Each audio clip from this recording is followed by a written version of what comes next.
all become accustomed to doing what seem like really simple things, like browsing a website on your iPhone, that actually have an incredible depth of technology underneath them that stays largely unseen. High tech is so incredible because it allows us to stand on the shoulders of others. By standing on the shoulders of others, we can create amazing things that take advantage of layers and layers and layers of technology without needing to really understand them or be aware of their details.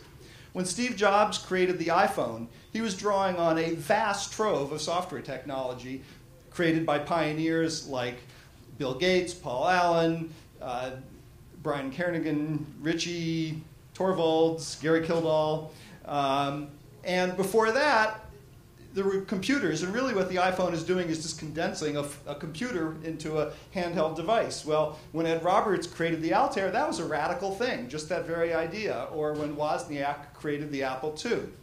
And computers are only possible, or personal computers are only possible because of microprocessors. In 1971 at Intel, Hoff and Shima and Fajin and Maser created the 4004, the world's first microprocessor. But that was just taking all of the computer concepts that actually go back 200 years to Charles Babbage, who conceived of a totally mechanical computer. In the 1940s, John von Neumann created essentially the computer architecture we have today, and that's what the microprocessor was really implementing once it had semiconductor technology there. All computers require memory. For years, that was core memory. Then in 1968, Robert Dennard invented the dynamic RAM. And after 40 years of evolution, you can now buy a 2 billion-bit memory chip for less than $1.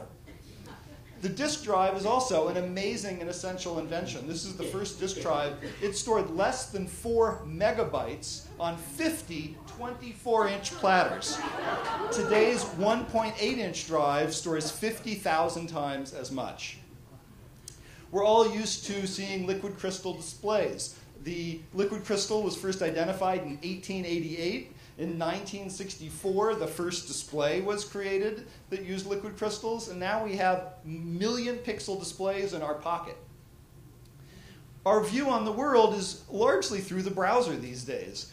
Mark Andreessen created the Mosaic browser in 1992 and brought the internet, which was formerly used really only by researchers, to life for ordinary people. But he was just building upon what Tim Berners-Lee had invented 2 years earlier. In 1990, Tim Berners-Lee invented URLs, HTTP, and HTML. That's the very first web page when the web was a much simpler place, but it was essentially the same structure. This is every computer connected to the ARPANET in 1971. That was the predecessor to the internet, created by Bob Taylor at ARPA, and this is what has made computers so much more interesting because it allows them all to connect. The internet works so well because it's based on a couple of incredibly robust protocols that now dominate the world's communications. TCP/IP, which Vint Cerf invented in 1974, which builds upon packet switching, which Paul Baran invented a few years earlier.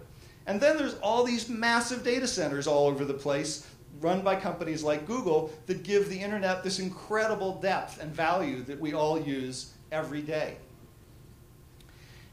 All of this depends on semiconductor technology, which is a stunningly deep technology. Today's semiconductors are built on 12-inch diameter wafers, etched with details that are 1/1000th the width of a human hair. The first integrated circuit was built by Jack Kilby at Texas Instruments in 1958. Gordon Moore recognized a doubling of transistors about every 2 years. The famous Moore's Law curve has held for 40, 50 years now. All of this is based on transistors. Transistors invented in the late 40s by Shockley, Bardeen, and Brattain at Bell Laboratories are the heart of essentially everything electronic. You probably have billions of them in your pocket right now. Manufacturing semiconductors requires unfathomably complex facilities. A semiconductor fab today costs billions of dollars to build, uses hundreds of extraordinarily complex machines, and dozens of ultra-pure chemicals. And underlying all of this is quantum physics. Semiconductor technology relies on things predicted by quantum physics. And if it were not for the work of Einstein and Niels Bohr and Planck and Schrödinger, we wouldn't have integrated circuits today. The tools we use today are unfathomably deep, but we're able to create just our little layer of creativity on top of hundreds of years of breathtaking innovation without needing to really worry about any of the details. That's an incredible opportunity.